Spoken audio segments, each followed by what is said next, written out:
ذرا تصور کریں انگلینڈ میں ایک شادی والا گھر نہ جہاں پہ ہنسی خوشی اور کہکے گونج رہے تھے اور پھر اچانک ایک قیامت خیز حادثہ سب کچھ چھین کے لے گیا۔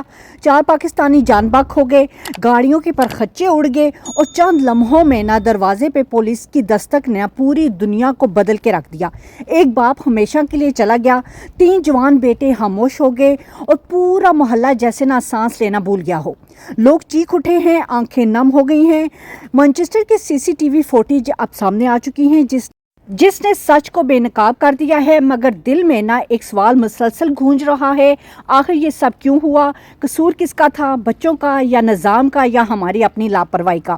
آج اس ویڈیو میں ہم وہ حقیقت جانیں گے جو شاید آپ کے دل کو بنا ہلا کے رکھ دے۔ بسم اللہ الرحمن الرحیم۔ سب تعریفیں اللہ تعالیٰ کے لیے ہیں۔ آپ سب خیریت سے ہیں؟ تو جی یہ واقعہ نہ مانچسٹر کے علاقے بولٹن میں نہ ونگز روڈ پر پیش آیا ہے۔ بتایا یہ جا رہا ہے کہ یہ حادثہ نہ ہفتہ اور اتوار کے درمیانی رات میں نہ تقریباً 12:30 بجے کے قریب رات کے اندھیرے میں ہوا ہے، لیکن پولیس کے مطابق روڈ پر نہ کوئی برف نہیں تھی، کوئی دھند نہیں تھی، نہ ہی ایسی کوئی چیز تھی جس کی وجہ سے گاڑی پھسلنے کا کوئی ڈر ہوتا۔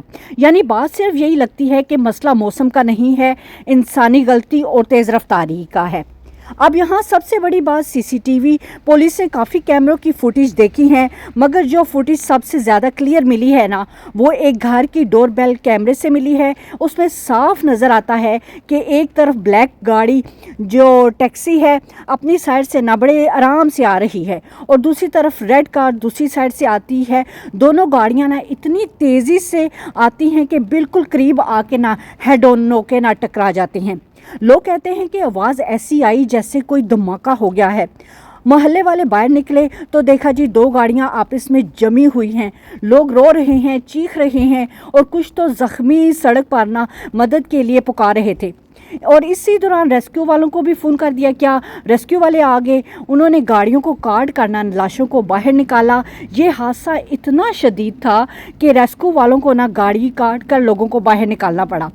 4 افراد موقع پر ہی جان بحق ہو گئے ہیں جبکہ تقریباً 5 لوگ نہ زخمی ہوئے ہیں۔ کچھ کے بارے میں کہا جا رہا ہے کہ جی وہ انجری سیریس ہے اور ایک خاتون کی حالت بھی نہ لائف تھریٹنگ بتائی جا رہی ہے۔ یہ وہ لمحہ ہے جب زندگی ایک سیکنڈ میں نہ پورا گھر اجاڑ دیتی ہے۔ اب آتے ہیں اس واقعے کے سب سے دردناک حصے پر۔ بتایا یہ جا رہا ہے کہ جو 3 نوجوان تھے نا وہ ایک ہی خاندان سے تعلق رکھتے تھے۔ ان کے نام تھے، ایک کا نام دانیال تھا، ایک کا نام فرحان تھا اور دوسرے کا نام جبریل تھا، اور ان کی عمر تقریباً 18، 17، 19 کے قریب تھی۔ اور کچھ رپورٹس میں یہ بھی آیا ہے کہ ان کے گھروں میں شادیوں کی تیاریاں چل رہی تھی، رشتوں کی باتیں ہو رہی تھیں، خواب بنے جا رہے تھے اور اچانک وہ خواب نہ ایکسیڈنٹ کی دھول میں دفن ہو گئے ہیں۔ سچی بات یہ ہے اتنی کم عمر میں جنازے یہ صرف گھر والوں کو ہی نہیں توڑتا بلکہ پوری کمیونٹی کو بھی نہ ہلا کے رکھ دیتا ہے۔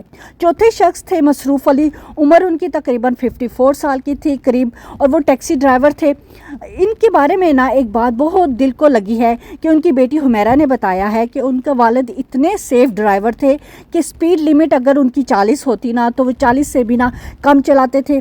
گھر والے کہتے تھے کہ بابا سپیڈ تو تھوڑی سی کم پوری کر لے، تو وہ کہتے تھے نہیں، کم رفتار ہی زیادہ بہتر ہوتی ہے۔ تو اب آپ سوچیں ایک ایسا آدمی 4 بچوں کا باپ محنت کر کے گھر کو چلا رہا تھا۔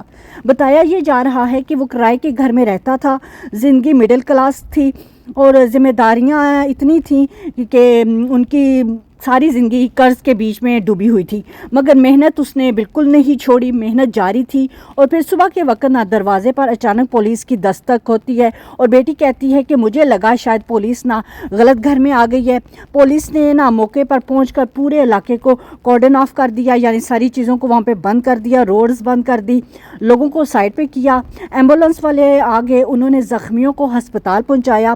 پھر پوسٹ مارٹم کے بعد نہ لاشیں تھیں نہ ورثہ کے حوالے کر دی گئی۔ پولیس نے باقاعدہ انویسٹیگیشن شروع کر دی ہے اور جو زخمیوں کی سٹیٹمنٹ بھی لی جا رہی ہے تاکہ یہ کلیئر ہو سکے کہ غلطی کس طرف سے ہوئی ہے۔